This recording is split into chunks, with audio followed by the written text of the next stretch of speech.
When is the right time to take out a position in the stock market? What I like about this article is that it goes through past bear markets, past times the market has tanked in the Dow Jones Industrial Average, and it's talking about the best way to profit from all this, and it takes into account the entire Dow Jones Industrial Average history going all the way back to the 1920s. So this is what I want to get into, because if you're like me, you're probably looking at the stock market and you're probably going, well, I know eventually, I know this is just being caused because of, something that has nothing to do with the business fundamentals. I know this is only caused because this pandemic is sweeping the world. When this goes away, the stock market's going to bounce back. So if you're thinking about taking out a position, I dare say the next few minutes will be very important to you, because this goes over strategy. Now, before we get into that, I do want to talk about Bitcoin, because this is a cryptocurrency channel, and I do want to talk about how what we're seeing with the global pandemic is what we're going to see with Bitcoin, my belief. Has anybody noticed how sentiment shifted overnight on Corona? Suddenly, everybody's taking it seriously. This is an example of reaching a tipping point, a long, slow ramp up and then flip. Imagine when global sentiment flips on the value of Bitcoin. So this is something that I think will happen. That's why I liked it. I retweeted this. And then I tweeted my own thought. I said, central banks are printing trillions of dollars overnight into a collapsing economy. People are waking up to the problem. Bitcoin is censorship resistant, decentralized, unprintable money. Well, you don't think that any rational person is going to want to get a piece of Bitcoin just in case, especially how it's developing this longer market history. It's been around over 10 years. And we're going to get into some other stuff too in today's video. I want to talk about Chainlink. I want to talk about XRP. Welcome back, everybody, to Altcoin Daily, where you subscribe for our daily videos on everything going on with Bitcoin, crypto, in the world today. When is the right time to buy stocks? Let's get into it. I've been getting a lot of emails about this recently, and by a lot, I mean 4 emails, which is 4 more than I've ever gotten. So I'm going to scroll through some charts on previous bear markets, and I've circled the bottoms in red. So this is going back over 100 years. Bottom, 1920s, 30s, bottom. Bottom of the 1960s. Bottom of the 1970s, bottom of the 1980s, bottom of the 90s. You get the picture. Looking through this, one thing is crystal clear to me. It doesn't matter when you buy, only that you buy. If you've been sitting in cash and want to buy but are worried that stocks will go lower, then break up your purchases. The math behind lump sum dollar cost averaging has been settled, but this is a time where emotions matter more than spreadsheets. What's critical is that you don't just make mental plans to get back in, you have to write them down. For example, I will break up my purchases into 4 tranches the first Wednesday of every month for the next 4 months, whatever it is. It doesn't have to be rocket science, it just has to exist. It's also worth saying the obvious, which is that you don't have to have 100% of your portfolio invested in stocks. One last chart that I want to leave you with is the long-term look at the Dow. Bear markets all have one thing in common. They end. And although Bitcoin doesn't have as long of a history, you could say the same thing about Bitcoin. Our country has experienced world wars, inflation, deflation, stagflation, financial panics, and everything in between. We have come out of all these even stronger than ever, and we will do so today. It's going to hurt like hell, but we'll pull through this. Everybody who has ever invested during the darkest days has ultimately been rewarded.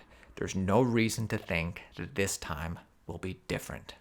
So, like I said before, it's obvious that this pandemic is going to end at some point in time, and when that happens, since nothing's really wrong with these companies, it's just really their supply chain, stock market's probably going to go back up, right? And, who cares if you got in right here or right here? Because given enough time, it all turned into profit. And once again, you could say a similar thing about Bitcoin. Of course, very, very different. But I thought this was a pretty valuable article. And if you like when we talk about stocks, make sure you give this video a thumbs up, because normally, we talk about cryptocurrency.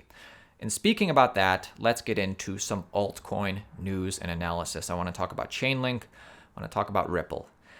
Has the Chainlink bubble burst? Well, analysts are actually eyeing further downside following a 60% crash. So I want to get into this, but let's take a look at Chainlink's price. As you know, Chainlink is one of the the crown jewels of the DeFi system, that maybe MakerDAO. Now, we've seen MakerDAO I guess you could say, fail recently. Right now, Chainlink is $2.20, and this is that failing price chart that we're looking at. While at one time was close to $5, now it got all the way down to $1.85, which is a lot closer to where it was in the beginning of 2019. Of course, not, still higher than where it started 2019. But let's get into some analysis. So Chainlink was one of the most bullish cryptocurrencies through 2019 and 2020, with the crypto racing from its year-to-date low of 170 to highs near $5 before facing a significant sell-off that has since sent it reeling down 60%.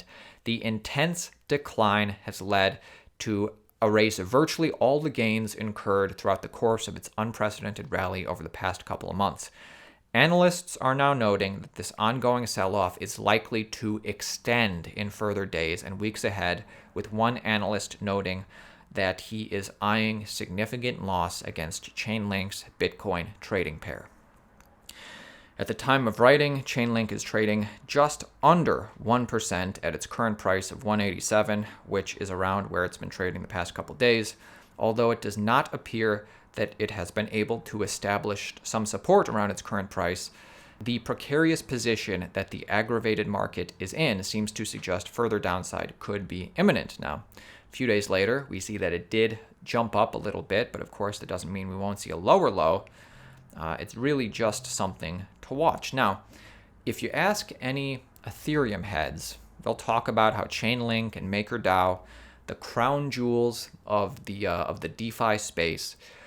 I've made the case time and time again why Bitcoin has fundamental value, but the question is, does Chainlink have fundamental value? And Chainlink is described as the oracle for decentralized finance solutions, where you're going to need somebody to put the data in to make it more decentralized. Well, if you believe Chainlink has fundamental value, maybe you do want to buy the dip. But in this video, I want to give you the counterpoint. This is just another man's opinion, somebody who doesn't think Chainlink has fundamental value. So agree with this, disagree with this, but this is the counterpoint. Chainlink, it's just a multi-sig oracle service. It's just like another company, Provable Things, world's most widely adopted data transport layer connecting blockchain applications to external context. It's just like Provable Things plus weighted average. So it's similar to MakerDAO price feeds, except they require the dumbest 2017 style ERC20 utility token called Link for queries. So OFC, it has a community. Thought we were done with this crap. Chainlink community. Do you realize it's just Provable Things plus weighted averages? It's like 10 more lines of code. It doesn't need a token. In fact, a different token required to use the system makes things embarrassingly overcomplicated and worthless. We've been over this. I'm honestly in shock. I genuinely expected things to be better than this. Do you realize that Chainlink relies on multiple but completely trusted and centralized data feeds? It's like Ripple, but for your data. Do you understand that this component is seen as MakerDAO's weak spot? And we've just seen MakerDAO go through some weak spots. Herder, but what about the Chainlink partnerships? Herder, you're holding yet another utility shitcoin, and you still haven't understood why unnecessary utility coins are the death knells of projects. But good on you for graciously funding open-sourced software development. So I'm not involved with Chainlink. Like I said, I'm not getting involved in any altcoins till we see a trend change in the greater cryptocurrency market. And the thing is, Chainlink was one of those coins where it did seem and could still be in a trend change. But like we learned with IOTA, a lot of these coins on CoinMarketCap, they're not pumping for fundamental reasons. They're pumping for who knows why. I mean, that's kind of a scary thought, but I'm playing it safe. So let me know in the comments if you're big on Chainlink and if you have any, any counterpoints to Eric Wall. All right, guys, that is it for me today. My name is Aaron. If you appreciate daily videos keeping you informed on everything going on in the space, let me know in the comments. Yeah, it's going to be a great year.